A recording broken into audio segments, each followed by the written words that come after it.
नमस्कार, बहुत बहुत आभार। आज जो है हम भक्ति काल के अन्य महत्वपूर्ण संप्रदाय एवं उनके प्रवर्तक और कबीर दास को हम लिए हैं।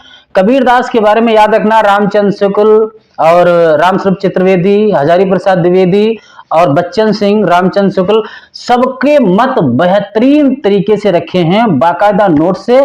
आपको अगर इतना ही कर लेते हैं तो इससे बाहर आपके एग्जाम में कभी नहीं पूछ सकता है। अच्छा, इससे पहले मुझे याद आया, मैं एक पंक्ति पढ़ूंगा, आपको बताना है कि ये पंक्ति किसकी है आदिकाल कवि में, ठीक है। और अगर पसंद आए तो क्लास को थोड़ा क्या समझ तो गए होगे, मैं जानता हूं समझ गए हो। अच्छा, दूसरी बात, इससे पहले भैया आदिकाल को पूरा पढ़ा चुका हूं। भारतवर्षोन्नति केशव शक्ति निबंध को एक नोट्स और फिर संपूर्ण निबंध और फिर उस निबंध पे 45-50 प्रश्न को मैंने बाकायदा पढ़ा चुका हूं। अगर आप लोग जाके प्लेलिस्ट में उसको देखें, ठीक है। चलो पहले मैं एक पंक्ति पढ़ता हूं, बताना कि किसकी पंक्ति है, बताना कि 10-10 रुपया के नौकर है, नाहक डरियो मोड़ कटाए। हम तुम खेल समर भूमि में, हम तुम खेल समर भूमि में, दुही में एक आंख रह जाए। या मन भाई गई उदले के तुरत घोड़ा दिया बढ़ाए। अर्र गोला छूटन लगे, अर्र गोला छूटन लागे, सरसर तीर रहे सन्नाए। गोला लागे जई हाथी के, मानव चोर सोंद हो जाए। गोला लागे जौन ऊट के, गोला लागे जौन ऊट के, सो गिर परे चकत्ता खाए। क्या कहते हैं आगे कि खटखट खटखट पेंगा, बोले बोले छपक छपक तलवार। चले जनूबी और गुजराती, चले जनूबी और गुजराती, ओ ना चले विलायत क्यार। तेगा चमके बरदावन के, कट कट गिरे रख सुरगवन गजान। और आगे जानते हो, ठीक है, यहीं तक पढ़ूंगा। बताइए कि ये किसकी पंक्ति है, किसकी पंक्ति है। तो आज हम शुरू कर रहे हैं भक्ति काल के अन्य महत्वपूर्ण संप्रदाय एवं उनके प्रवर्तक और कबीर दास। आप याद रखना कि यूजीसी नेट वाले बच्चे खास करके ध्यान रखें कि मैं एक हिंदी साहित्य यूजीसी नेट में जितने रचनाकार लगे हुए हैं, एक एक रचना पर 4-5 कवि इतिहासकारों के मत के साथ आपके साथ प्रस्तुत होऊंगा और एक एक चीज को बेहतरीन तरीके से हम व्याख्यायित करके पढ़ेंगे। आज पढ़ो, मजा ना आए तो पैसे वापस पहले पहले देने पड़ेंगे। चलो संप्रदाय और प्रवर्तक देखते हैं। देखो, तो सबसे पहला एक संप्रदाय आता है भैया आपके सामने, कौन सा, रामावत। आप तो जानते होंगे, नाम तो सुना होगा रामावत संप्रदाय का। रामावत संप्रदाय किसका है, रामानंद का। किसका है भैया, रामानंद। अच्छा, अब बात ये आ गई कि इसको याद कैसे करें, बात तो यहाँ पे आ गई। आप तो कह दिए भैया रामावत है, रामानंद हो गए, पर याद कैसे करें भैया, आपको पता होना चाहिए यहाँ भी राम है और यहाँ भी राम है। तो राम राम राम राम, राम नाम के पट तरे, दे भाई के कछुनाए। और क्या ले गुरु संतों किए, होश रही मन माए। किसकी पंक्ति है बोलते हैं कमेंट में। तो रामा यानी रामा, रामा क्या है, ड्रामा। तो रामावत संप्रदाय किसका है, जो है रामानंद का। किसका है भैया, रामानंद का। अच्छा, बात आती है अगली कि ये बता दिए, तुमने कह दिया रामावत रामानंद का, तो महापुरुषियों तो बताओ भैया, तुरंत लो। महापुरुषिया संप्रदाय किसका है, शंकर देव। किसका है भैया, शंकर देव। अच्छा, आप कहो याद कैसे हो, मैं बताता हूं आपको। बताओ, शंकर जी भगवान है कि शंकर जी कौन है, इंसान है, पुरुष है? नहीं, वो महापुरुष है, प्रभु हैं, ठीक है। तो हम महापुरुषिया संप्रदाय किसका है, शंकर देव का, क्योंकि शंकर जी क्या हैं, महापुरुष हैं। क्या हैं, महापुरुष हैं। तो भैया याद करना, महापुरुषिया संप्रदाय किसका है, शंकर देव का। किसका है भैया, शंकर देव का। अगली बात आते हैं। अब बात आ गई भैया आपके सामने कंप्यूटर स्क्रीन पे मैंने रख दिया, किनको, रामादासी को। रामादासी किसके संप्रदाय है भैया, रामादासी संप्रदाय किसका है, रामदास का। अब कहोगे कंफ्यूज हूं मैं, इसको याद कैसे करूं भैया, यहां से बड़ी की मात्रा हटा दो तो रामदास रामदास रामदास रामदास रामदास रामदास। तो रामदासी संप्रदाय किसका हो गया, रामदास का। किसका हो गया, रामदास। आपके मन में यह आएगा कि ये क्या मैं पढ़ रहा हूं, छोटी छोटी बातें हैं। अरे अभी आगे जाओ, बड़ी कलाकारी आपको नजर आएगी, तब मैं हर एक सबको लेके चलता हूं। अगर किसी को छोटा पढ़ना है यहां पढ़ ले, बड़ा पढ़ना है ये मत सोचना कि ये जो मैं पढ़ा रहा हूं कि ये आपके काम का नहीं है, बहुत काम का है। अभी आगे देखना। अच्छा, उद्धत संप्रदाय किसका है, ये सहजानंद या स्वामीनारायण का। अच्छा, स्वामीनारायण आपको पता है, यहां पे देखो, यहां पे एक शब्द आपके सामने मिला है सहजानंद, ठीक है, सहजानंद। अच्छा एक बात बताओ, जो बहुत उद्यमी होगा, जो उद्धति होगा, वो क्या बहुत सहज होगा? सहज नहीं होगा, वो बड़ा है सहज आदमी होगा। ठीक है, जो उदंड होगा, उद्यमी होगा, वो सहज तो बिल्कुल नहीं हो सकता। सोच कि बहुत सहज है, ये कुछ नहीं कहेगा। अरे भैया, जो उद्धति है वो उद्धति रहेगा, सहज तो हो ही नहीं सकता। तो भैया उद्धत संप्रदाय किसका है? सहजानंद, या कह सकते हो स्वामी नारायण। किसका? स्वामी नारायण। चलो आगे बढ़ते हैं। रसिक संप्रदाय, रसिक संप्रदाय किसका भैया? तो रसिक संप्रदाय हम लोग भूल गए किसका है? अग्रदास का। अब देखो समझ लो, यहां से इस टाइम भैया फरवरी चल रहा है। आज कौन सी फरवरी? 9 फरवरी। कौन सा डे है मुझे नहीं पता, पर इतना पता हूं कि ये एक रसिक डे हो सकता है, रस से जुड़ा होता है। कौन सा रस? वो भी श्रृंगार रस। और पता है श्रृंगार रस जो है ना, यानी जो रस लोग, जो रसिक व्यक्ति होते हैं, इन कामों में सबसे आगे रहते हैं। रसिक जितने व्यक्ति हैं, ठीक, रसिक जितने व्यक्ति होंगे वो सब 7 फरवरी से 14 फरवरी तक तो सबसे आगे ही मिलेंगे। कि कौन कौन से डे है उसमें से किसी के लिस्ट में पता नहीं, जीने दे, खाने दे, ऐसा डे नहीं है, बस ये डे मनाएंगे, प्रपोज डे, ये डे, वो डे। तो याद रखना, रसिक संप्रदाय किसका है? अग्रदास का। तो रसिक जितने व्यक्ति हैं सब सबसे आगे रहते हैं, वो सबसे पायदान पे सबसे आगे ही आपको मिलेंगे। तो रसिक संप्रदाय किसका हो गया भैया? अग्रदास का। किसका है भैया? अग्रदास। अगली बात आते हैं स्व सुखी संप्रदाय। अच्छा एक बात बताओ, यहां हमको पता है कि जब मैं राम के चरणों, इस समय किसका, कौन सा गाना चल रहा है? बहुत खुश हैं मेरे आंसू कि प्रभु के काम आए हैं, बजाओ ढोल फुर स्वागत में, मेरे घर राम आए हैं। कि अगर मैं राम के चरणों का दास हो जाऊं तो मैं दुनिया का सबसे सुखी व्यक्ति हूं। अगर राम अपने चरणों का दास मुझे बना लें तो इस दुनिया का सबसे सुखी व्यक्ति कौन हूं? मैं या आप, सब लोग खुशी हो जाएंगे। जिसको राम ने अपने चरणों में सबको दास बना लिए भैया वो सुखी है। तो सो सुखी किसका हो गया? रामचरण दास का। किसका हो गया भैया? रामचरण दास का। अच्छा अगली बात आती है गौड़ी संप्रदाय। बहुत बार एग्जाम में पूछा जा चुका है गौड़ी संप्रदाय। तो गौड़ी संप्रदाय किसका है भैया? चैतन्य महाप्रभु का। किसका है भैया? चैतन्य महाप्रभु का। किसका है? चैतन्य महाप्रभु का। अच्छा आपके आपके एक में निबंध लगा हुआ है, ठीक है, नाखून क्यों बढ़ते हैं? तो यहां पे मुझे एक सवाल याद आ गया कि कौन से देश के लोग छोटे छोटे नाखून जो है नखों को पसंद करते थे? तो उसमें ऑप्शन था क्या? गौड़ के लोग। कहां के लोग? गौड़ के लोग। तो अब यहां पे एक चीज समझना, गौड़ या तो याद रखना कि गौड़ी संप्रदाय किसका है? गौड़ी संप्रदाय किसका है? चैतन्य महाप्रभु। और यहां से इस प्रकार से जो गौड़ लोग जो होते हैं छोटे नखों को पसंद करते हैं, तो क्यों? क्योंकि उनके अंदर चेतना बहुत रहती है। उनके अंदर चेतना, जो गौड़ लोग होंगे उनके अंदर चेतना एकदम भरी पड़ी रहती है, इसीलिए वो नाखून को काटते रहते हैं। तो याद रखना गौड़ी संप्रदाय किसका है? चैतन्य महाप्रभु का। किसका है भैया? चैतन्य महाप्रभु का। अगला आता है सखी संप्रदाय। सखी पिया को जो मैं न देखूं तो कैसे काटूं अंधेरी रतियां। बताइए ये पंक्ति किसकी है? सखी पिया को जो मैं न देखूं तो कैसे काटूं अंधेरी रतियां। तो यहां पे आपसे मैंने पंक्ति तो पूछा ही है, साथ में ये भी पूछा है कि भैया ये बताओ कि जो सखी संप्रदाय है ये किसने माना है? तुरंत कहना स्वामी हरिदास ने। क्यों? क्योंकि हरिदास हरि के हम दास हैं और वो मुझे सखा के रूप में चुनते हैं, तो मैं सखा हूं या मैं सखी हूं उनकी। तो याद रखना स्वामी हरिदास, ठीक है, स्वामी हरिदास, हरिदासी भी लिखा है। तो सखी संप्रदाय किसका हो गया? स्वामी हरिदास का। किसका हो गया भैया? सखी संप्रदाय स्वामी हरिदास का। किसका है भैया? स्वामी हरिदास का। अच्छा भैया आगे बढ़ते हैं। तत्सुखी, वेरी इंपॉर्टेंट। तत्सुखी किसका है? Jivaram, very important. जीवाराम देखो, जीवाराम देखो भैया, यहाँ पे आपको मिलेगा सखी, यहाँ तत्सुखी संप्रदाय किसका है? जीवाराम का। अच्छा आपको पता है कि सुखी कौन है? हालांकि वो सो सुखी, यहाँ पे तत्सुखी है। तत्सुखी क्यों? क्योंकि मेरे अंदर जीव है, मैं तत्सुखी, मैं हमेशा सुखी रहता हूं। तत् क्षण तुरंत सुखी हो जाता हूं क्योंकि मेरे अंदर जीव है। तो तत् सुखी किसका भैया संबंध है? जीवाराम से। किसका है? जीवाराम से। किसका है भैया?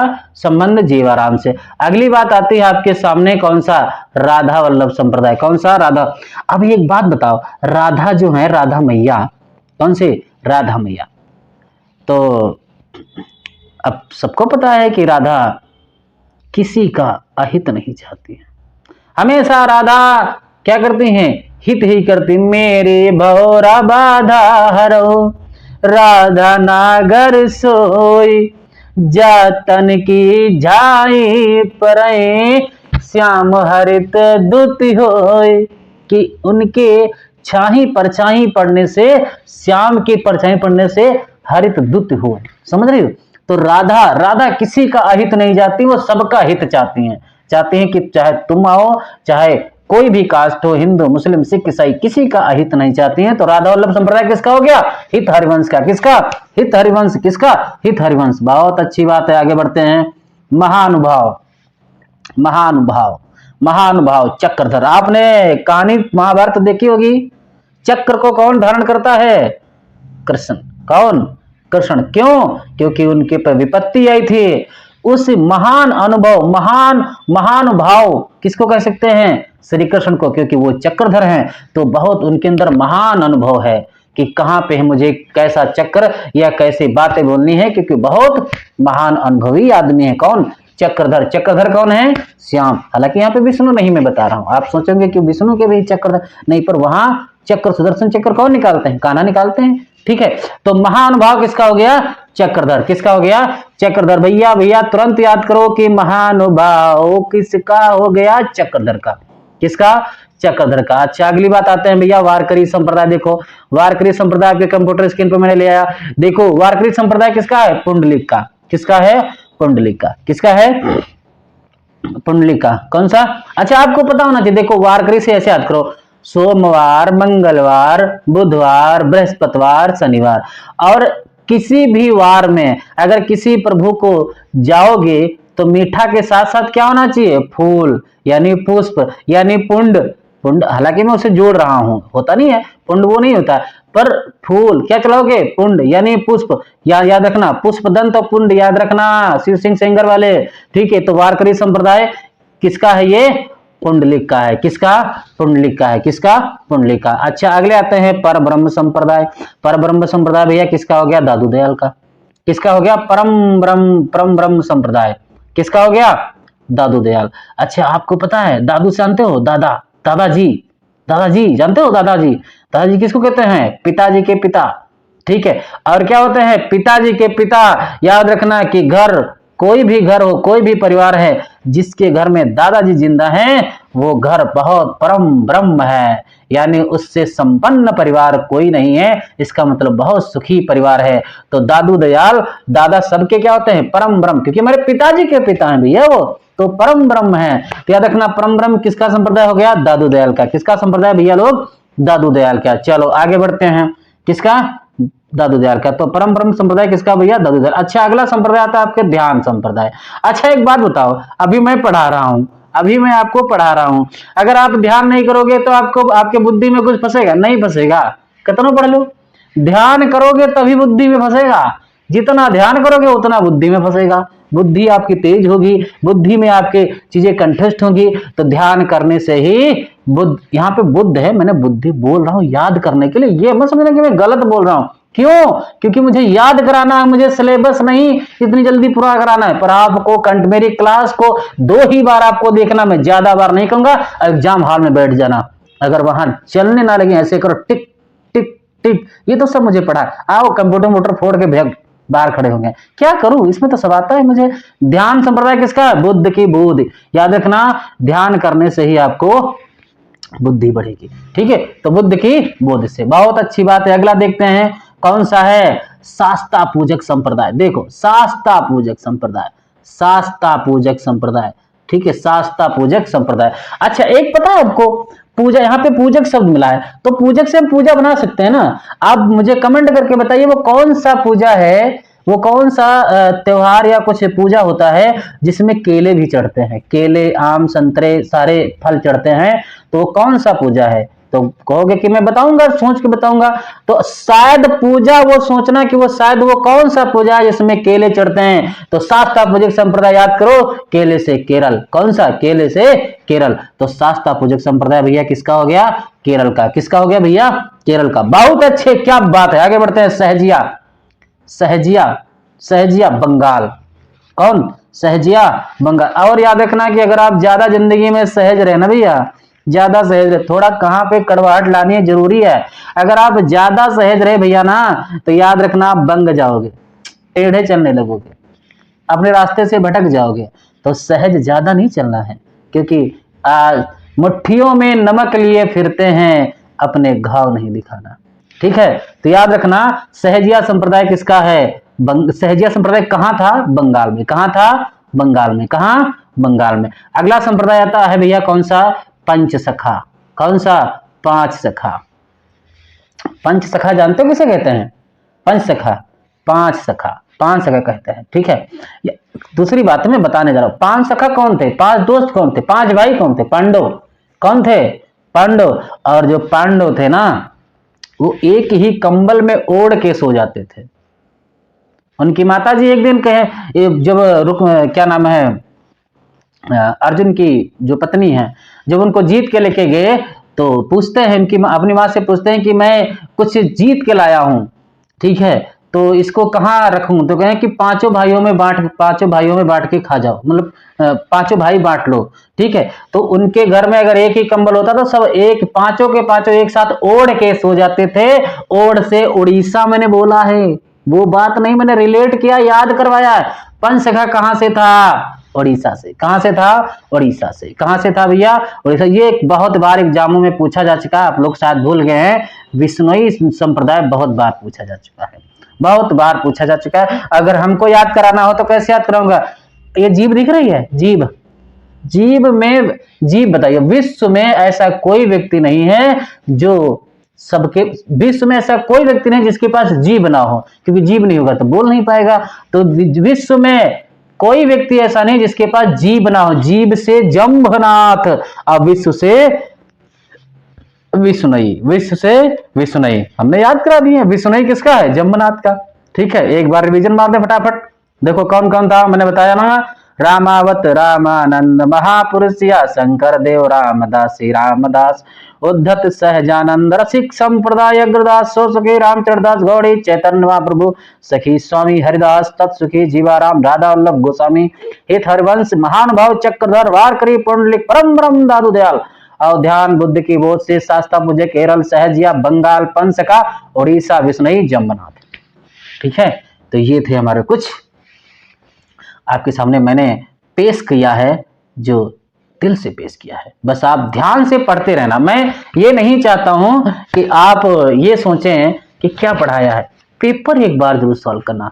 मेरी क्लास होने के बाद आपको सिर्फ पेपर सॉल्व करना है। अगर या सामने काशी हिंदू विश्वविद्यालय से थोड़ी बहुत मैंने जो शिक्षा प्राप्त की है, गुरुओं के चरणों में रह के, ठीक है, ये दावा करता हूं, बस इतना करना है आपको, पढ़ के उसके बाद पेपर सॉल्व करना। अगर 100 प्रश्न आपने सॉल्व किए, ठीक है, मेरी क्लास पढ़ने के बाद अगर आप उसमें से 80 या 70 ना कर पाए तो क्लास को डिसलाइक करके उसके बाद जाना। ठीक है, तो संत काव्यधारा निर्गुण ज्ञानाश्रय शाखा, संत काव्यधारा, देखो निर्गुण ज्ञानाश्रय शाखा, देखो प्रस्तुता उसके नामकरण की बात यह है कि जो संत काव्यधारा है उसके किसने उसका नामकरण क्या माना है? तो रामचंद्र शुक्ल ने क्या माना है? ज्ञानाश्रय शाखा। आपको पता होना चाहिए कि भैया रामचंद्र शुक्ल जो है हमेशा हर रचना में कहीं ना कहीं तो ज्ञान वाली बातें करते ही हैं, कहीं ना कहीं तो ज्ञान वाली बातें करते हैं। चाहे वो कविता क्या है ले लो, चाहे हिंदी साहित्य का इतिहास ले लो, उनको पढ़ लो, ज्ञानी हो जाओगे इतिहास का। ठीक है, तो रामचंद्र शुक्ल ने ज्ञान की बात की है, तो रामचंद्र शुक्ल ने क्या कहा? ज्ञान आश्रय शाखा। हजारी प्रसाद द्विवेदी ने क्या कहा है? निर्गुण भक्ति। क्या कहा है? निर्गुण भक्ति। क्या कहा है? हजार हजार किलोमीटर तक जाओ, कोई ना कोई एक आधे निर्गुण लोग तो मिल जाएंगे जिसके अंदर कोई गुण ना हो, यानी जो निराकार हो, एक आधे व्यक्ति तो मिल ही जाएंगे। राम कुमार वर्मा और परशुराम चतुर्वेदी और एक लोग हैं गणपति चंद्रगुप्त, याद रखना। देखो राम, परशु और गणपति चंद्र इन्होंने संत काव्य माना है। राम, परशुराम, गणपति चंद्रगुप्त इन्होंने क्या माना है? संत काव्य माना है। क्या माना है भैया? संत काव्य। क्या माना है भैया? संत काव्य। ठीक है, बस इतना देखो। रामचंद्र शुक्ल ज्ञानाश्रय शाखा रामचंद्र हजारी प्रसाद द्विवेदी निर्गुण भक्ति। राम, परशु और गणपति चंद्रगुप्त ने क्या माना है? संत काव्य। क्या माना है? अच्छा आपको पता होना चाहिए राम कुमार क्या थे? राम क्या थे? एक संत थे। परशुराम क्या थे? संत थे। गणपति चंद्रगुप्त क्या थे? मुझे पता नहीं, पर इतना मालूम है कि संतों को बड़ा वो ध्यान रखते थे। तो राम कुमार वर्मा, परशुराम चतुर्वेदी और क्या नाम है, गणपति चंद्रगुप्त, ये क्या मानते हैं? संत काव्य। ठीक है, नाम भक्ति काल को यानी ज्ञानाश्रय शाखा को क्या कहा है? जो है संत काव्य। संत काव्य निर्गुण धारा के प्रथम कवि के विषय में मत, वेरी इंपॉर्टेंट, किसको किसने पहला प्रथम कवि माना है? ठीक है, भक्ति काल का, निर्गुण धारा का। देखो हजारी प्रसाद द्विवेदी, रामस्वरूप चतुर्वेदी, राम कुमार वर्मा। ठीक है, हजारी प्रसाद द्विवेदी, सिर्फ हजारी प्रसाद द्विवेदी और रामस्वरूप चतुर्वेदी ने कबीर को माना। याद रखना, हजारी, रामस्वरूप, कबीर। ठीक है, हजारी, रामस्वरूप हिंदी साहित्य के इतिहास में हजारों गाथाएं आपको कबीर की मिल जाएंगी। तो हजार से कबीर। रामस्वरूप चतुर्वेदी ने क्या माना है?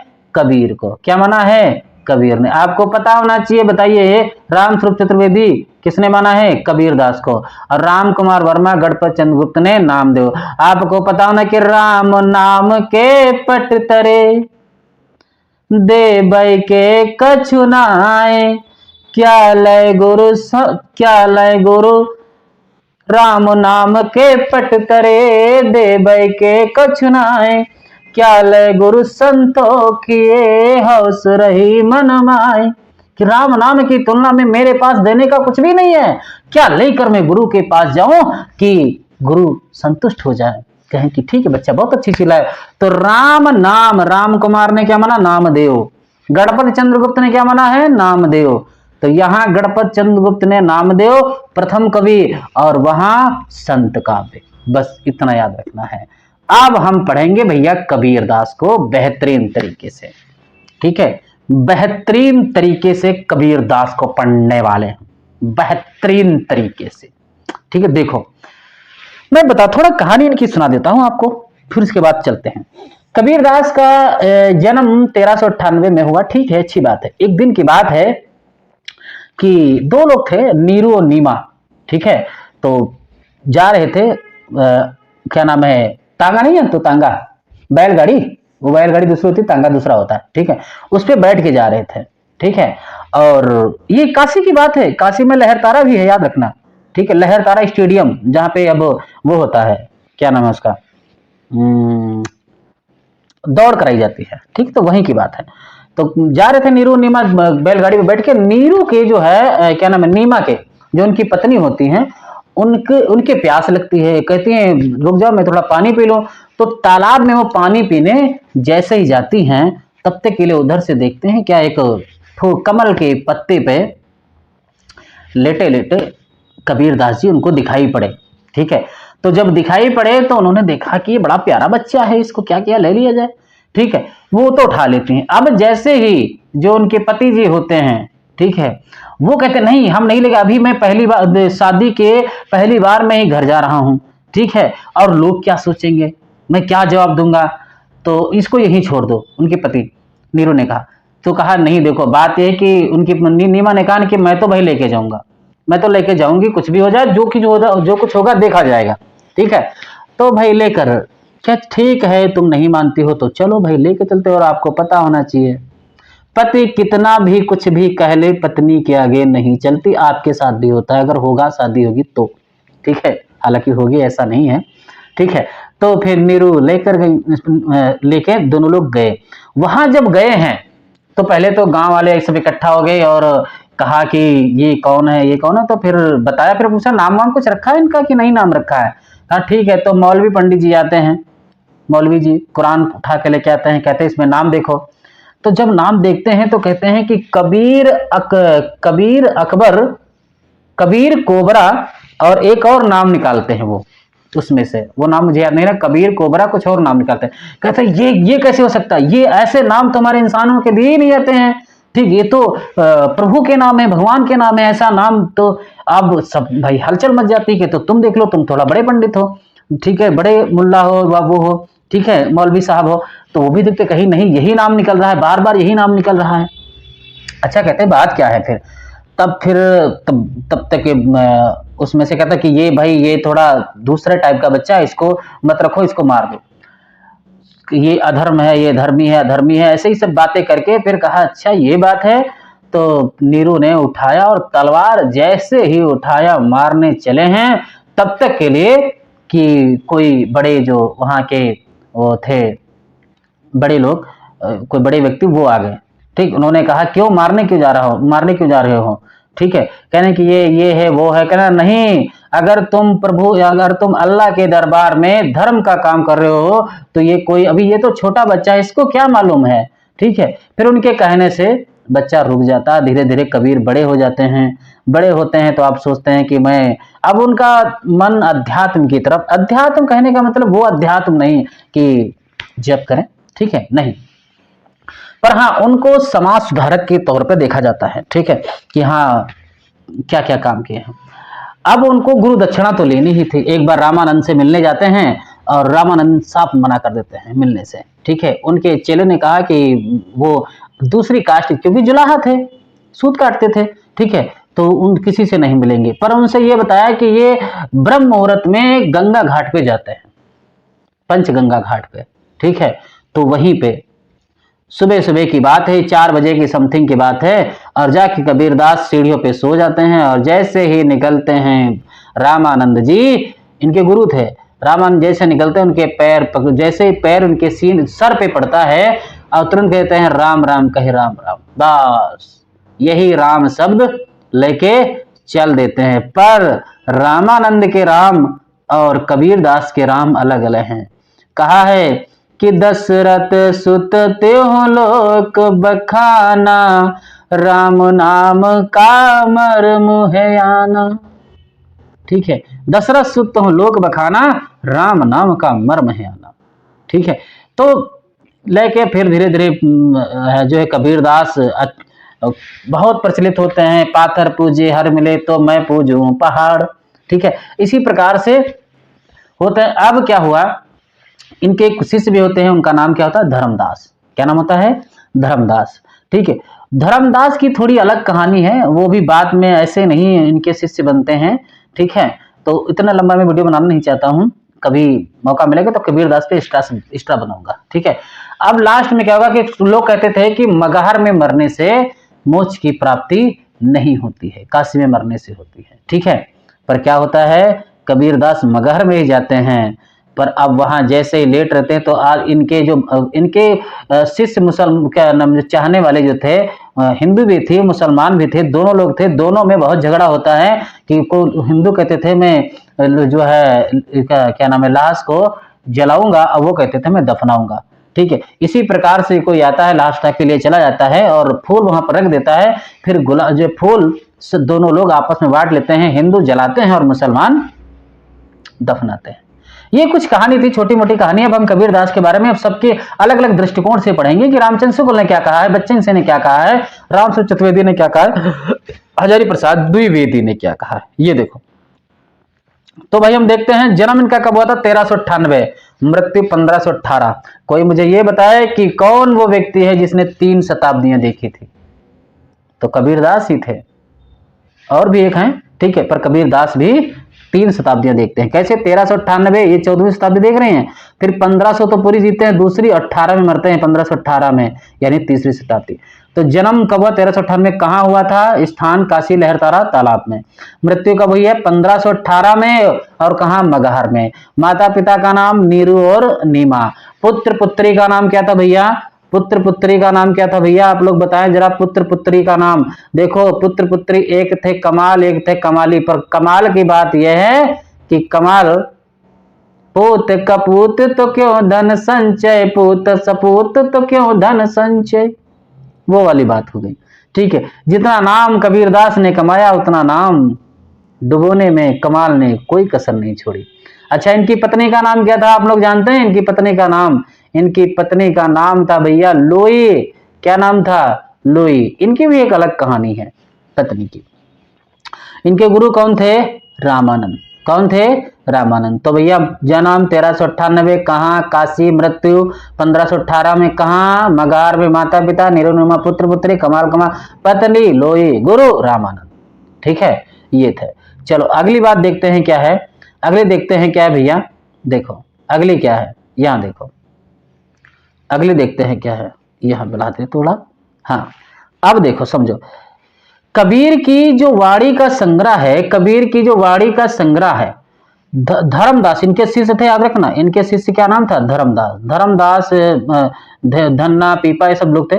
ठीक है, कबीर की वाणी का संग्रह धर्मदास ने बीजक, वेरी इंपॉर्टेंट, बीजक 1464 ईस्वी नाम से किया था। यानी कबीर की वाणी का जो संग्रह है बीजक नाम से किसने संग्रहित किया था? तो उनके शिष्य थे कौन? धर्मदास। किसने? धर्मदास। किसने? धर्मदास ने। ठीक है, चलो अगली बात देखते हैं। देखो कबीर की रचना में कुछ प्रयुक्त छंद एवं भाषा निम्न है, क्या क्या है देखते हैं। देखो रचना, अर्थ और उनकी भाषा। देखो हमको पता है कि बीजक के कितने भेद हुए हैं, आपको पता होना चाहिए बीजक के कितने भेद हुए हैं, ये बताओ पहले। बीजक के कितने भेद हैं? 3 भेद हुए ना, साखी सबद रमैनी। एक बीजक का अर्थ क्या होता है, पहले मैं यही बता देता हूं बीजक का अर्थ क्या होता। कि बीजक बित बतावे जो धन गुप्ता होय, बीजक बित बतावे जो धन गुप्ता होय। कि बीजक आपको वो सब कुछ बता देगा जो आपको पता नहीं है, चाहे वो धन हो, चाहे वो नाम हो, चाहे वो व्यक्ति हो, सब कुछ बता देगा। बीजक पढ़ के आप सफल हो जाएंगे कि जो कुछ जानना चाहते हैं सब जान जाओगे बीजक से। तो वही बात इसमें क्या क्या कही गई, देखो सबसे पहला है रामायणी। रामायणी क्या अर्थ क्या होता है भैया? रामायण। क्या होता है? रामायण। अच्छा ये किसमें भैया? चौपाई और दोहा में। अब आपको पता होना चाहिए, याद कैसे हो? रामायण में, रामचरितमानस में चौपाई दोहा है कड़वक शैली में, याद करो। तो रामायण में चौपाई दोहा। अच्छा किस भाषा में है? ब्रज भाषा और पूर्वी बोली, वेरी इंपॉर्टेंट, ब्रज भाषा और पूर्वी बोली। अच्छा वाह बात है भाई, क्या बात है। शब्द देखो क्या है, शब्द में क्या है? शब्द है। शब्द में क्या है? शब्द है। ये गे पद, गे पद क्या होता है? गाने वाला पद। कौन सा? गाने वाला पद। कैसे गाने वाला पद? वो गे पद आपने सुना है, कवित्व होंगे उसमें सवैया भी होंगे। ठीक है, और जैसे बरसे बादल भीजे कंबल, सॉरी बरसे पानी भीजे कंबल, ये उलटवासी है।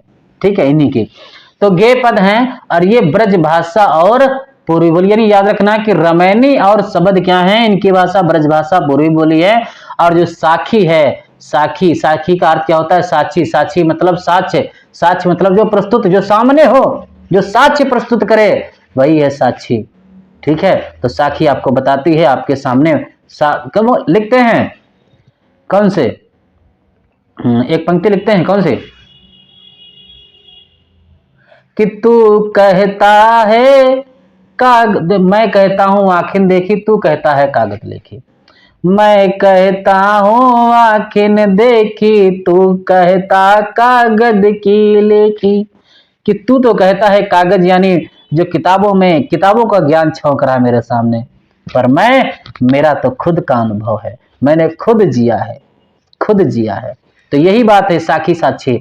अच्छा इसमें क्या है? दोहा है। क्या है? दोहा, वेरी इंपॉर्टेंट। राजस्थानी पंजाबी मिली खड़ी बोली, याद रखना, राजस्थानी पंजाबी मिली खड़ी बोली। तो रामायणी में रामायण, शब्द में शब्द, साखी में साक्षी। रामायणी चौपाई दोहा, शब्द गे पद साखी दोहा। बहुत अच्छी बात है। रामायणी में ब्रजभाषा पूर्वी बोली, शब्द में भी ब्रजभाषा पूर्वी बोली है, और साखी में साखी साक्षी दोहा। आहा, राजस्थानी पंजाबी मिली खड़ी बोली। ठीक है, चलो आगे बढ़ते हैं। बहुत कुछ पढ़ाना है, याद रखना, टॉपिक लंबा है। अब देखो थोड़ा इसमें बारे में देखते हैं क्या है। वर्तमान में देखो कितना अच्छा बने, देखो जो आपको मैं अंडरलाइन करता हूं, पहले से मैंने अंडरलाइन कर दिया, आपके सामने कलर कर दिया, देख लो, समझ रहे हो? ये मैंने टाइप किया है दिल से, मजा आता है। ठीक है, देखो इधर देखो, इधर देखो, वर्तमान में जो बीजक ग्रंथावली है, बीजक ग्रंथावली वर्तमान में बीजक ग्रंथावली में उपलब्ध है। ठीक है, बीजक ग्रंथावली, इसका पूरन दास थे, कौन? पूरन दास द्वारा बीजक पर लिखी गई त्रिज्या, वेरी इंपॉर्टेंट है, त्रिज्या टीका अत्यंत प्रसिद्ध है। यानी बीजक पर त्रिज्या टीका किसने लिखा था? पूरन दास ने। किसने लिखा था भैया? पूरन। याद नहीं करोगे पछताओगे। ठीक है, तो बीजक पे सबसे सबसे प्रसिद्ध टीका किसकी है? पूरनदास की। किसकी है भैया? पूरनदास की। अब किस नाम से भैया? तिरजिया नाम से। किस नाम से? तिरजिया नाम से अत्यंत प्रसिद्ध हुई थी, बहुत प्रसिद्ध हुई थी। इसी टीका से मुझे लगता है बाकी टीकाएं लिखी गई थी। यह सर्वप्रथम 1892, वेरी इंपॉर्टेंट, 1892 ईस्वी में प्रकाशित हुई थी। उसके बाद बंबई के, याद रखना, बंबई के वेंकटेश्वर प्रेस एवं अन्य स्थानों से निकली थी। तो वर्तमान में बीजक ग्रंथावली में उपलब्ध है। ठीक है। पूरनदास द्वारा जो बीजक की टीका लिखी गई थी किस नाम से थी? तिरजिया टीका से। किस नाम से थी? तिरजिया टीका, बहुत प्रसिद्ध हुई। यह सबसे पहले कब प्रकाशित हुई थी? 1892 ईस्वी में। उसके बाद बंबई के वेंकटेश्वर प्रेस एवं अन्य स्थानों से निकली थी। कौन सी? बीजक ग्रंथावली। ठीक है, बहुत अच्छी बात है। चलो अगली बात देखते हैं। देखो यहां पे आचार्य रामचंद्र शुक्ल ने धर्मदास, याद रखना, धर्मदास, वेरी इंपॉर्टेंट, धर्मदास जो संकलित बीजक का समय क्या माना है? 1521 से संवत, 1521 संवत है। ईस्वी क्या है? 1464 ईस्वी। ठीक है। इन्हें आचार्य रामचंद्र शुक्ल ने धर्मदास द्वारा जो संकलित है क्या? बीजक का समय, आचार्य रामचंद्र शुक्ल ने धर्मदास द्वारा जो संकलित है बीजक का समय, उसका समय क्या माना है? 1512 संवत और सन 1464। कबीर की वचनावली की सबसे प्राचीन प्रति का समय संवत क्या है? 1561। ये कबीर की वचनावली है, वो है बीजक, ये है कबीर की वचनावली। इसका समय क्या है भैया? 1561 वचनावली। क्या है? क्या है भैया?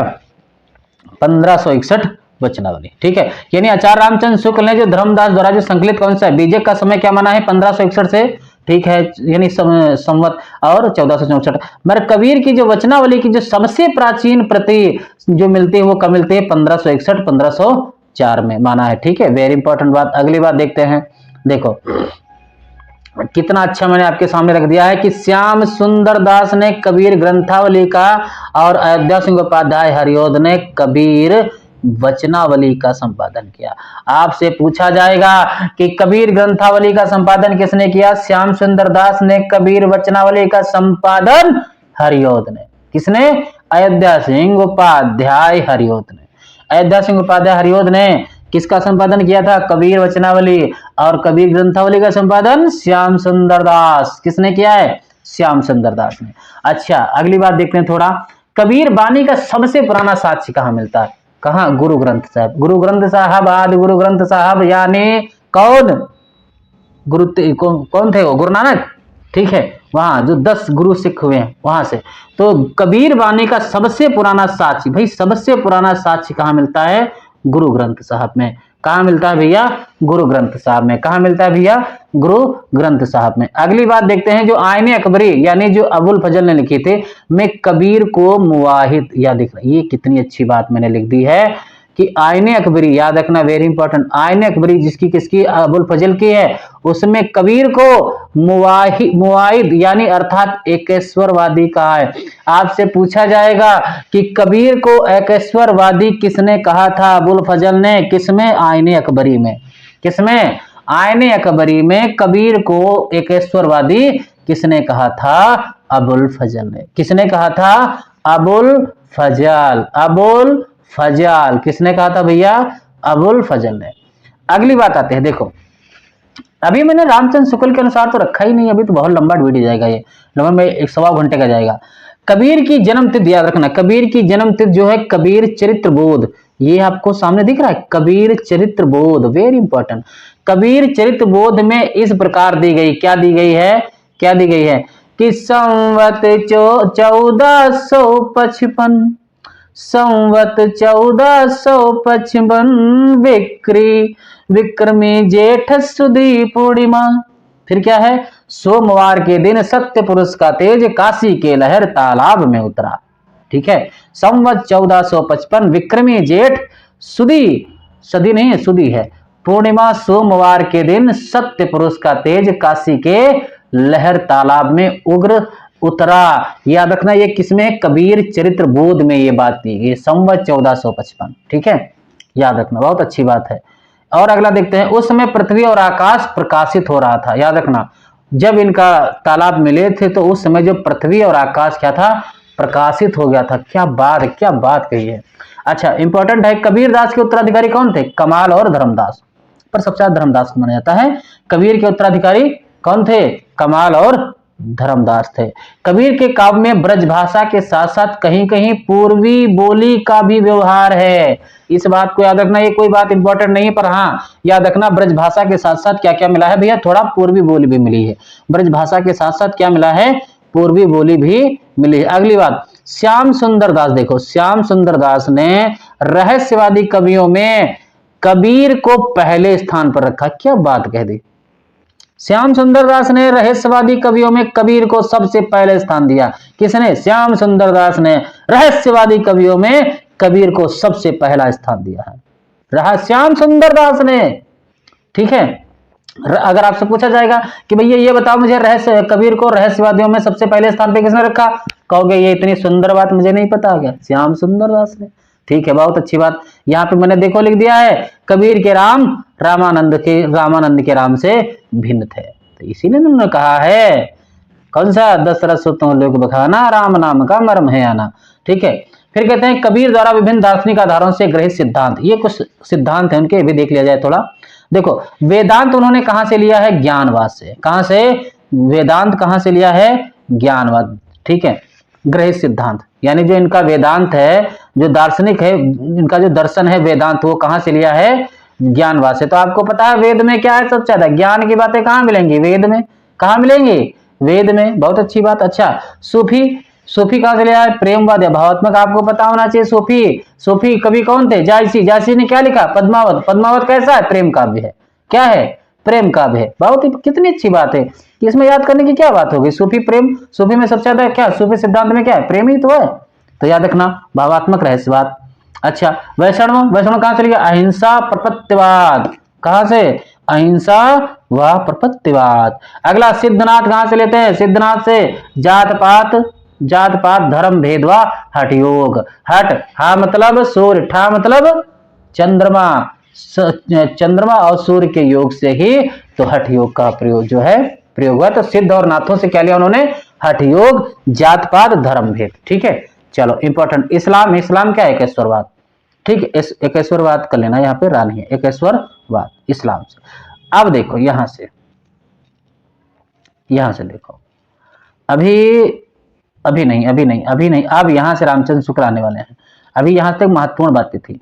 आचार्य रामचंद्र शुक्ल के अनुसार कबीर की वचनावली की सबसे प्राचीन प्रति कहां मिलती है? 1512 में लिखी गई थी। रामचंद्र, ये तो हम आगे पढ़ चुके हैं। अगला देखते हैं, कबीर के भाषा के संबंध में विद्वानों ने लिखित मत प्रस्तुत की। क्या बात कही, देखो यहाँ पे देखो, विद्वानों कबीर की भाषा। ये थोड़ा इधर हो गया है, कोई बात नहीं, चल जाएगा। ये क्या बात है भाई, ये ऐसा तो मेरी जिंदगी में पहली बार हुआ है, ऐसा कैसे हो सकता है? चलो कोई बात नहीं, आप लोग समझ लेना थोड़ा। चलो देखो, श्याम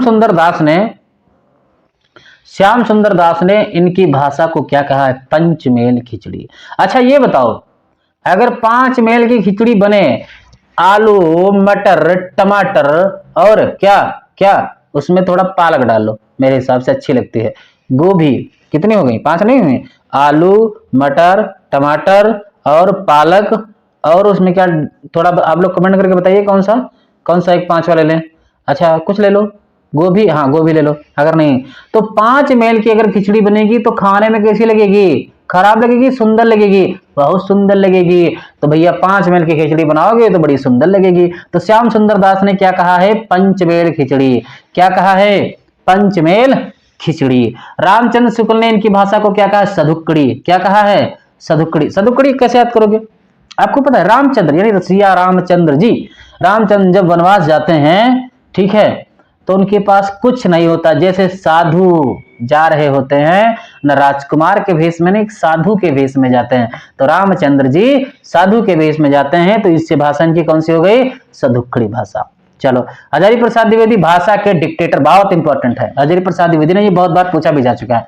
अगर आपसे पूछा जाए, अच्छा ये आपको याद नहीं रहता होगा तो मैं तरीका बताता हूँ आपको याद करने का, बहुत अच्छा तरीका है, समझो। ये बताओ कि जब डॉक्टर के पास आप जब भी गए हैं ना, अगर थोड़ी सी अच्छी बीमारी हुई ना, तो कम से कम 1000 रुपए लगेंगे। जब भी आप डॉक्टर के पास जाएंगे, वहां से जैसे ही आएंगे 1000 रुपए गए, पता ही नहीं चला 1000 रुपए कहाँ चले गए। तो याद रखना, हजारी प्रसाद द्विवेदी ने क्या कहा इनको, कबीरदास को भाषा का डिक्टेटर। क्या कहा है, भाषा का डिक्टेटर। क्या कहा है, भाषा का डिक्टेटर। बहुत अच्छी बात है। अच्छा, रामचंद्र शुक्ल के देखो, आप देखो हम यहां से पढ़ेंगे रामचंद्र शुक्ल के कबीर। अब ये मत सोचना कि मैं बहुत ऊपरी भेष पढ़ा रहा हूं, अब है असली मजा, अब है। आपको लगेगा क्या बात है, वाह मजा आ गया।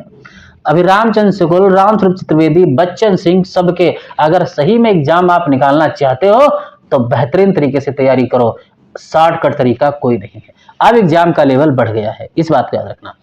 तो देखो क्या कहते हैं रामचंद्र शुक्ल कि रामानुज की शिष्य परंपरा में होते हुए भी रामानंद जी भक्ति का एक अलग उदार मार्ग निकाल रहे थे, जिसमें जाति पाति का भेद और खान पान का आचार दूर कर दिया गया था। क्या बात है, देखो रामानुज, रामानंद, उदार उदार मार्ग, जाति पाति, खान पान, ये पूरा कथन आपको मिल जाएगा। उसमें से कुछ सब पकड़ लेना कि रामानुज की शिष्य परंपरा में होते हुए भी रामानंद जी भक्ति का एक अलग उदार मार्ग निकाल रहे थे, जिसमें जाति पाति का भेद और खान पान का आचार दूर किया गया था।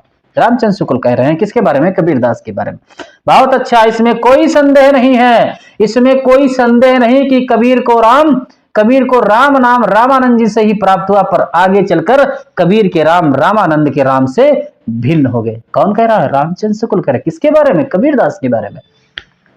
कि इसमें कोई संदेह नहीं है कि कबीर को राम नाम रामानंद जी से ही प्राप्त हुआ, पर आगे चलकर कबीर के राम रामानंद के राम जो है राम से भिन्न हो गए। बहुत अच्छी बात है। देखो अगला क्या रहे, वेरी अगला कथन देखो कितना अच्छा है। कथन देखो कि इसमें कोई संदेह नहीं है कि कबीर ने ठीक मौके पर जनता के उस बड़े भाग को संभाला जो नाथ पंथियों के प्रभाव से प्रेम भाव और भक्ति रस से शून्य शुष्क पड़ता जा रहा, शून्य शुष्क पड़ता जा रहा था। ऐसे सीधे कथन आपके एग्जाम में रखे होंगे, सीधे कथन, बस वहां कलर में नहीं होंगे, मैंने कलर किया है। इसमें कोई संदेह नहीं कि कबीर ने ठीक मौके पर जनता के उस बड़े भाग को संभाला जो नाथ पंथियों के प्रभाव से प्रेम भाव और भक्ति रस से शून्य शुष्क पड़ता जा रहा था। किसका कथन है, रामचंद्र शुक्ल का। किसका है, रामचंद्र। अगला कहते हैं देखो, कबीर ने दूर दूर तक देशाटन किया, दूर दूर तक देशा, ये तो बात सही है। कबीर तो जहां जाते थे कबीरदास जी, अगर आज दिल्ली आए हैं तो दिल्ली की भाषा खड़ी बोली में बात करेंगे, अगर हिमाचल चले गए हैं तो वहां की भाषा में बात करेंगे। तो इसीलिए उनको कहा ना कि कबीरदास के बारे में पंचमहल खिचड़ी क्यों है, क्योंकि वो जहां जाते थे वहीं वो बोली अपना लेते थे। क्योंकि उन्होंने खुद कहा है, कबीरदास पढ़े लिखे नहीं थे कि मसी कागज छुयो नहीं, कलम गयो नहीं हाथ। कबीरदास की पंक्ति है कि कबीर ने दूर दूर तक देशाटन किया, हठ योगियों तथा सूफी मुसलमान फकीरों का भी सत्संग किया, अतः उनकी प्रवृत्ति निर्गुण उपासना की ओर दृढ़ हुई है। रामचंद्र शुक्ल क्या कह रहे हैं, देखो कबीरदास के बारे में। अगला देखो क्या कथन है भैया, अगला कि जो ब्रह्म हिंदुओं की विचार पद्धति में ज्ञान मार्ग का एक निरूपण था, उसी को कबीर ने सूफियों के दरे पर उपासना का ही विषय नहीं, प्रेम का भी विषय बनाया। जो ब्रह्म हिंदुओं की विचार पद्धति में ज्ञान मार्ग का एक निरूपण था, उसी को कबीर ने सूफियों के दरे पर उपासना का ही विषय नहीं, प्रेम का भी विषय बनाया, और उसकी प्राप्ति के लिए हठ योगियों की साधना का समर्थन किया। हठ योगियों की ये समझ रहे हो कि जो ब्रह्म हिंदुओं की विचार पद्धति में ज्ञान मार्ग का एक निरूपण था, जो ब्रह्म थे हिंदुओं की विचार पद्धति जो थी, क्या उनके मार्ग में एक निरूपण था, उसी को कबीर ने सूफियों के दरे पर उपासना का ही विषय नहीं, प्रेम का विषय बनाया, और उसकी प्राप्ति के लिए हठ योगियों कहां गया, ठीक है, हठ योगियों की साधना का समर्थन किया। इसीलिए तो कबीरदास ने अपने पूरे बीजक में क्या नाम, रामायणी में भी हठ योग का प्रयोग किया है। हठ योगियों का जो नाथ सिद्ध थे, उनकी भाषा को अपनाया है, संध्या भाषा को अपनाया है। क्यों मिलेगा संध्या भाषा, क्योंकि अभी तक आपने सुना होगा कि बरसे पानी भीजे कंबल, इनके में क्या है कि बरसे कंबल भीजे पानी, ये पंक्ति मिलेगी, ठीक है। और क्या है कि क्या नाम है एक पंक्ति, चलो याद आगे भी बताऊंगा, आगे बहुत बहुत याद आती रहेंगी, परेशान ना हो। अच्छा, ये बहुत इंपॉर्टेंट है, देखो ये बात मैंने जो आपके सामने रखी है इसको आप बहुत कंठस्थ करें क्योंकि इंपॉर्टेंट चीज है। उन्होंने जो भारतीय ब्रह्मवाद है, देखो ये भारतीय ब्रह्मवाद के साथ सूफियों सूफियों के भावात्मक रहस्यवाद, ठीक है, इससे अच्छा तो मेरा वही कलर है, ठीक है, छोड़ो ऐसे ऐसे पढ़ो। उन्होंने जो भारतीय ब्रह्मवाद के साथ सूफियों के भावात्मक रहस्यवाद, हठयोगियों के साधनात्मक, यहां साधनात्मक लिखा है, साधनात्मक रहस्यवाद और वैष्णवन के अहिंसावाद तथा प्रपत्तिवाद का मेल करके अपना पंथ खड़ा किया। तो इस बात को इंपॉर्टेंट ये है, देखो भारतीय ब्रह्मवाद, सूफियों का जो भावात्मक रहस्यवाद और साधनात्मक रहस्यवाद और वैष्णवन का अहिंसावाद तथा प्रपत्तिवाद को मेल करके अपना पंथ खड़ा किया था। तो उसमें जो रहस्यवाद भी मिलेगा, हठयोगी भी मिलेंगे, वैष्णव का अहिंसावाद भी मिलेगा, प्रपत्तिवाद भी मिलेगा और रहस्यवाद भी मिलेगा। किसमें किसमें कबीरदास में, ठीक है। ये देखो कितनी अच्छी बात मैंने आपके सामने रख दी है। अच्छा, अगली बात है, यद्यप कबीर की वाणी निर्गुण वाणी कहलाती है पर उपासना क्षेत्र में ब्रह्म निर्गुण नहीं बना रह सकता। सेवक भाव में, स्वामी में कृपा, क्षमा, औदार्य आदि गुणों का आरोप हो ही जाता है। रामचंद्र शुक्ल कह रहे हैं कि यद्यप कबीर की वाणी निर्गुण वाणी कहलाती है पर उपासना क्षेत्र में क्या है, ब्रह्म निर्गुण नहीं बना रह सकता। सेवक भाव में, स्वामी में कृपा और क्षमा, औदार्य आदि गुणों का आरोप ही ऊपर हो जाता है। रामचंद्र शुक्ल कह रहे हैं किसके बारे में, कबीरदास के बारे में। अच्छा, अगली बात देखते हैं क्या है थोड़ा। कबीर के यहां देखो क्या है, निरुपाधि ब्रह्म, निर्गुण, निराकार, सोपाद ईश्वर, सगुण, साकार, सर्ववाद का निरूपण मिलता है। यानी निर्गुण और सगुण दोनों का भाव कहीं ना कहीं, हरि मोरी पिया मैं हरि की बहुरिया, ठीक, यहां पे क्या है, अपने आप को बहुरिया कह रहे हैं, अपने आप को पतुरिया कह रहे हैं, किसको, हरि की, प्रभु की। ये है वेरी इंपॉर्टेंट। क्या कथन है कि कबीर में ज्ञान मार्ग की जहां तक बातें हैं वे सब हिंदू शास्त्रों की हैं जिनका संचय उन्होंने रामानंद जी के उपदेश से किया है। देखो क्या क्या बताया, माया, जीव, ब्रह्म, तत्वमसी, 8 मैथुन यानी अष्ट मैथुन, त्रिकुटी इच्छा, रिपु, ऋषु इत्यादि शब्दों का परिचय उन्हें अध्ययन द्वारा नहीं सत्संग द्वारा ही हुआ है। चाहे वो माया के बारे में हो, चाहे जीव के बारे में हो, चाहे ब्रह्म के बारे में हो, चाहे तत्वमसी के बारे में, चाहे वो 8 मैथुन जो अष्ट मैथुन होते हैं उनके बारे में हो, चाहे जो त्रिकुटियां 6 होती हैं उनके बारे में हो, सबके बारे में जानकारी उनको कहां से मिला है, सत्संग से। जब सत्संग करते थे ना सब कहीं, वहां से उनको मिला, किसको, कबीरदास को। वो क्योंकि कुछ पढ़े लिखे वो नहीं थे, जैसा कि वो प्रसिद्ध है, मस कागज छुओ नहीं, कलम गयो नहीं हाथ, ठीक है। तो ये पंक्ति है। उपासना के बाह्य स्वरूप पर आग्रह करने वाले और कर्म कांड को प्रधानता देने वाले पंडितों और मुल्लों दोनों को उन्होंने खरी खरी खूब सुनाई, खूब खरी खरी सुनाई कि पाथर पूजे हरे मिले तो मैं पूजो पहाड़। आगे मुल्ला के लिए भी क्या है, कैसे लाइन देते हैं वो, ठीक है, कि वो पंक्ति पता नहीं, पंक्तियां इस टाइम याद नहीं आ रही मैंने, बहुत अच्छी अच्छी मुझे पंक्तियां आती। अच्छा, राम रहीम की एकता समझकर हृदय को शुद्ध और प्रेममय करने का उपदेश दिया। राम रहीम की एकता समझकर हृदय को शुद्ध और प्रेममय करने का उपदेश दिया। यानी राम और रहीम की एकता, राम और रहीम की एकता समझकर हृदय को शुद्ध और प्रेममय करने का उपदेश। आप कहते हैं कि राम को भी जानो और रहीम को भी जानो और उन दोनों को एक समझकर, क्योंकि कहते हैं कि एक मानो, अलग अलग क्यों मानते हो, ठीक है। अब सबको प्रेम से बात करो, किसी से ज्यादा वो आडंबर ना फैलाओ। रामचंद्र शुक्ल कह रहे हैं, देशाचार उपासना विधि के कारण मनुष्य में जो भेदभाव उत्पन्न हो जाता है उसे दूर करने का प्रयास उनकी वाणी बराबर करती रही। जैसे कहा उन्होंने कि यद्यपि वे पढ़े लिखे ना थे पर उनकी, बहुत अच्छा कथन है, पूछा जा चुका है एग्जाम में, यहाँ पे याद रखना कि यद्यपि गलत है, थोड़ा समझो, टाइपिंग में हो जाती है, बाकी गलत नहीं। यद्यपि वे पढ़े लिखे ना थे पर उनकी प्रतिभा बड़ी प्रखर थी जिससे उनके मुंह से बड़ी चुटीली और व्यंग्य चमत्कार पूर्ण बातें चटकीली होनी चाहिए, चटकीली और व्यंग्य चमत्कारपूर्ण बातें निकलती थी। किसका कथन है? रामचंद्र शुक्ल किसके व्रत? कबीरदास के व्रत में। अब ये मत सोचो सिर्फ कबीर भाई ऐसे हर कवि के बारे में लाऊंगा। उनकी उक्तियों में विरोध और असंभव था, चमत्कार लोगों को बहुत जो है आकर्षित करता था।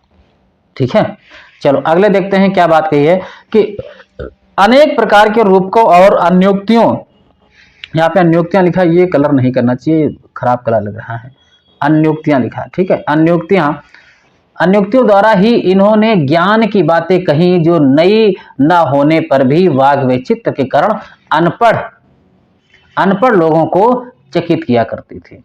अनेक प्रकार के रूपकों और अन्योक्तियों द्वारा ही इन्होंने ज्ञान की बातें कही हैं जो नई न होने पर भी वाग वैचित्र के कारण अनपढ़ लोगों को चकित किया करते थे। किसने कहा है? कबीरदास रामचंद्र शुक्ल के बारे में।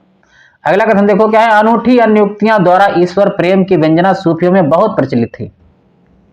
ठीक है, बहुत प्रचलित थी। जिस प्रकार कुछ वैष्णव में माधुर्य भाव से उपासना प्रचलित हुई थी, उसी प्रकार सूफियों में भी ब्रह्म को सर्वव्यापी, प्रियतम या मासुक बनाकर हृदय से उद्गार प्रदर्शित करने की प्रथा थी। इसको कबीरदास ने ग्रहण किया है। रामचंद्र शुक्ल कह रहे हैं किसके बारे में? कबीरदास जी के बारे में।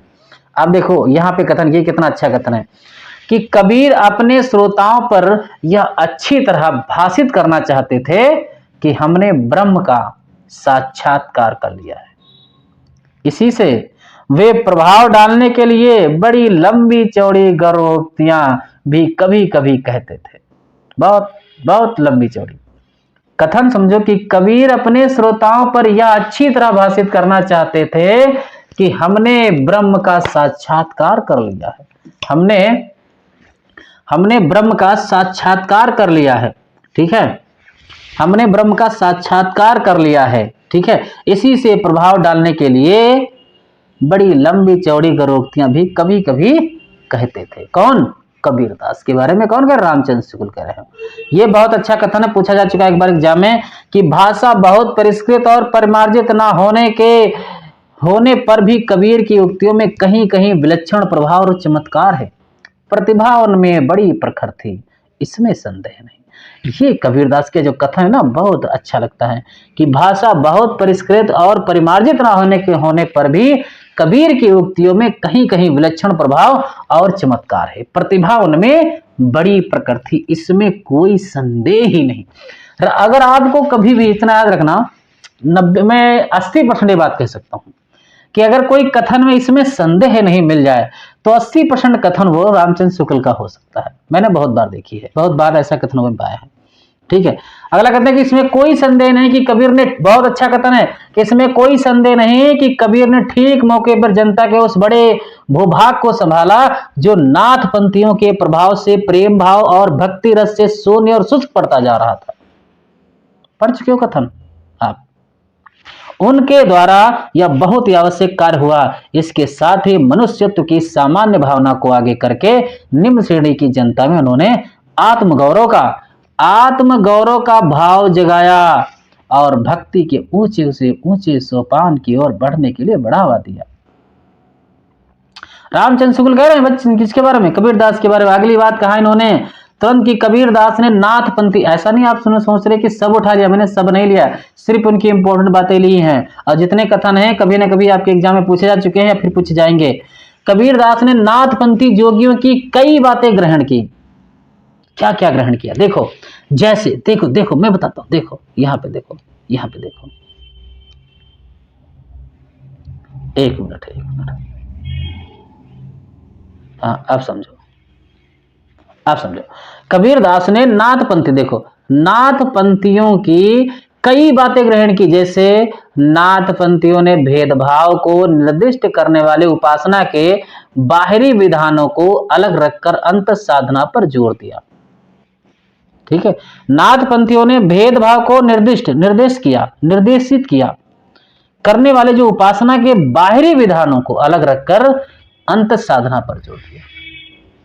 यानी जो भेदभाव, क्योंकि भेदभाव किया है नाथपंथियों ने, ठीक है, लेकिन नाथपंथियों ने हृदय पक्ष शून्य सामान्य अंत साधना का मार्ग अपनाया। नाथपंथी थे, पर कबीर ने इसे नहीं स्वीकारा। नाथ पंथ व निर्गुण पंथ में यह मुख्य अंतर है कि कबीर व निर्गुण पंथियों ने अंत साधना में रागात्मिकता, भक्ति और ज्ञान का योग किया है। किसने? निर्गुण पंथियों ने। अगली बात कहते हैं कि कबीर ने जिस प्रकार एक निराकार ईश्वर के लिए भारतीय वेदांत का पल्ला पकड़ा, उसी प्रकार उस निराकार ईश्वर की भक्ति के लिए सूफियों का प्रेम तत्व लिया और अपना निर्गुण धूमधाम से निकाला। रामचंद्र शुक्ल के जो कथन होते ना, रामचंद्र शुक्ल, आपको रामचंद्र शुक्ल इतिहास तो पढ़ना ही चाहिए, और मैं बहुत जल्द रामचंद्र शुक्ल का इतिहास पढ़ूंगा, ऐसे ही पढ़ाऊंगा, पूरा इतिहास पढ़ाऊंगा, ऐसे ही जहां जहां इंपॉर्टेंट है आपको बढ़िया सा कलर के मिलेंगे। ठीक है, बढ़िया, बस इंतजार करो। मैं बोलता तो बहुत हूँ, आप लोग सोचते होंगे कि बोलते बहुत हो, काम उतना होने में, क्या करो दोस्त, अकेला हूँ। ठीक है, सोच रहा हूं मैं एक व्यक्ति को रख लूं, ठीक है, जो कम से कम मेरी मदद करे। कबीर ने जिस प्रकार एक निराकार ईश्वर के लिए भारतीय वेदांत का पल्ला पकड़ा, उसी प्रकार उस निराकार ईश्वर की भक्ति के लिए सूफियों का प्रेम तत्व की लिया और अपना निर्गुण धूमधाम से निकाला। और मैं एक आपसे वादा करता हूं, आपने अगर बहुत जल्द मेरा चैनल अच्छा चलवा दिया, ठीक है, शेयर वगैरह कर दो, थोड़ा सब्सक्राइब अच्छे हो जाए 50,000 तक, फिर देखना हिंदी साहित्य में यूट्यूब पे एक अलग धमाल होगा। ठीक है, चलो अगली बात देखते हैं कि इन्होंने एक और तो स्वामी रामानंद जी के शिष्य होकर भारतीय अद्वैतवाद किसने दिया था? शंकराचार्य ने। भारतीय अद्वैतवाद की कुछ स्थूल बातें ग्रहण की और दूसरी ओर योगियों और सूफी फकीरों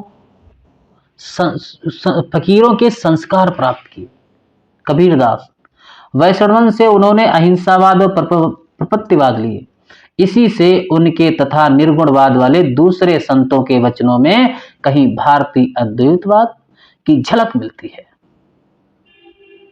तो कहीं योगियों के नाड़ी चक्र, सहस्रार चक्र, पूरे 8 चक्र मिलती है, कहीं सूफियों के प्रेम तत्व, कहीं पैगंबरी कट्टर खुदावाद की और कहीं अहिंसावाद की। ये बात पूरी बता दिए ना कबीरदास ने कि क्या क्या कबीरदास में मिलेगा अगर उनका बीजक पढ़ते हो। बीजक बीत बतावे जो धन गुप्ता हो।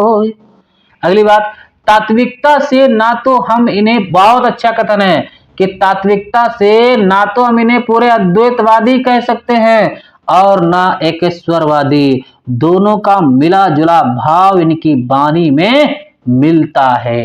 रामचंद्र शुक्ल ने कहा है इनका लक्ष्य एक ऐसी सामान्य भक्ति पद्धति का प्रचार था जिसमें हिंदू और मुसलमान दोनों योग दे सके और भेदभाव का कुछ परिहार। ये कबीरदास जी के बारे में रामचंद्र शुक्ल का मत है। ठीक है, बस ज्यादा नहीं बचे, थोड़ा ही बचा है। कबीर ने अपनी झाड़ फटकार के द्वारा हिंदुओं और मुसलमान, याद रखना, झाड़ फटकार, कबीर ने अपनी झाड़ फटकार के द्वारा, याद रखना, हिंदू और मुसलमानों के कट्टरपन को दूर करने का जो प्रयास किया वह अधिकतर चिढ़ाने वाला सिद्ध हुआ, हृदय को स्पर्श करने वाला नहीं। हिंदू भी चिढ़ते थे, मुसलमान भी चिढ़ते थे, क्योंकि किसी को नहीं छोड़ते थे। ठीक है, मनुष्य के बीच जो रागात्मक संबंध है वह उसके द्वारा व्यक्त ना हुआ। अपने नित्य के जीवन में जिस हृदयाभास का अनुभव मनुष्य कभी कभी किया करता है उसकी अभिमंजना उससे ना हुई। ये कहा है किसने? रामचंद्र शुक्ल के इतने कथन थे। अगर इतना तैयार कर ले तो रामचंद्र शुक्ल से कोई भी कथन पूछेगा आपका बाहर नहीं जाएगा। ठीक है, चलो, तो अभी रामचंद्र शुक्ल हो पाए हैं। अब अगला 1 घंटा का जो वीडियो होगा उसमें और विश्वनाथ त्रिपाठी और सबके पढ़ा दें, क्योंकि लंबा वीडियो जाएगा। राम कबीर के, क्योंकि कबीरदास में बहुत सबसे लिया है और सबका चीज कुछ नहीं छोड़ा है। और फिर आगे जो मतलब जैसे जैसे धर्मदास के बारे में पढ़ाऊंगा तो इतना नहीं होगा, सिर्फ उसमें रामचंद्र शुक्ल होंगे, जो छोटी छोटी बातें होंगी। जो यूजीसी नेट के जो लेखक हैं, मैं यही सोच रहा हूँ, जो यूजीसी नेट के लेखक हैं, जो भी जितने रचनाकार हैं, उनसे मैं हर किताब का सहारा लूंगा, हर किताब से उठाऊंगा। ठीक है, तो आज के लिए मैं इतना रखता हूं, क्योंकि 1 घंटे की क्लास होगी, ज्यादा लंबी क्लास हम जानते हैं आप लोग नहीं देखते हैं। ठीक है, और इसके बाद में आपको मैं विश्वनाथ त्रिपाठी ने क्या कहा है, बच्चन सिंह ने क्या कहा है, हजारी प्रसाद द्विवेदी ने क्या कहा है, सबको मैं आपके सामने रखूंगा। ठीक है, और इसी प्रकार से अच्छे लेवल में क्लास होगी। ठीक है, चलो, बहुत बहुत धन्यवाद, और इसके बाद में हम करते हैं। ठीक है, चलो, और और कुछ और सब लोग थोड़ा ध्यान करें तो ज़्यादा बेहतर है कि, और ये बताया नहीं था कि मैंने जो एक पंक्ति बोली थी, बताओ वो किसकी पंक्ति है, बता दो चलो, हमारा भी थोड़ा दिल खुश हो जाए भैया लोग। बता दोगे आप जो कमेंट में बताओगे किसकी पंक्ति मैंने बोली है। अगर आप ये मत सोचना कि मैं ये वीडियो मान लो बन रहा है तो ये कभी भी आप देख सकते हैं, ठीक है, पर ये जब भी आप कमेंट करके बताओगे मैं कमेंट आपका जवाब जरूर दूंगा, ठीक है, याद रखना जब भी आप कमेंट करके आप बताएंगे, ठीक है। बाकी सब लोग भैया खूब जो है पढ़ते रहें, ठीक है। एक और मैं पंक्ति बोल देता हूँ, ये पंक्ति साथ में बोल देता हूँ कि सदा तरैया ना बन फूले यारो, सदा न सावन होए, और स्वर्ग मड़ैया सबका हो को, स्वर्ग मड़ैया सबका हो को यारा, यारो सदा न जीवे कोय। ये किसकी पंक्तियां हैं? सारी पंक्तियां मैंने एक ही रचना से बोली हैं। आप लोग कमेंट करके बताना, ये रचना कभी ना कभी आपसे पूछ लेंगी, ठीक है, मुझे मालूम है। अगर मैं एक लाइन बोलूंगा तो आप भी समझ जाओगे। चलो ये भी बोल देता हूं, कौन से, कि 12 बरस ले कुकर जीवे अरु 13 ले जिए सियार, बरस 18 छत्री जिए, बरस 18 छत्री जिए, आगे जीवन को धिक्कार। किसकी पंक्तियां हैं बताना। अब तो बता ही ले जाओगे, अब नहीं बता पाओ तो यार भैया बड़ी शर्मनाक बात होगी आपके लिए, ठीक है, ये बहुत शर्मनाक बात होगी। चलो, अरे शर्मनाक नहीं, मैंने जानता हूँ कोई नहीं पढ़ते हैं, नहीं पंक्तियां बारे में पता, तो इसमें शर्मनाक वाली कौन सी बात हो गई, ठीक है। चलो चलो, बहुत बहुत धन्यवाद। और आज विश्वनाथ त्रिपाठी, हजारी प्रसाद द्विवेदी, बच्चन सिंह और रामस्वरूप चतुर्वेदी, ये हम कल पढ़ेंगे, इनके बारे में ऐसे ही मोस्ट इंपॉर्टेंट कथन होंगे, ठीक है। तो चलो यहीं तक रखते हैं आज की क्लास।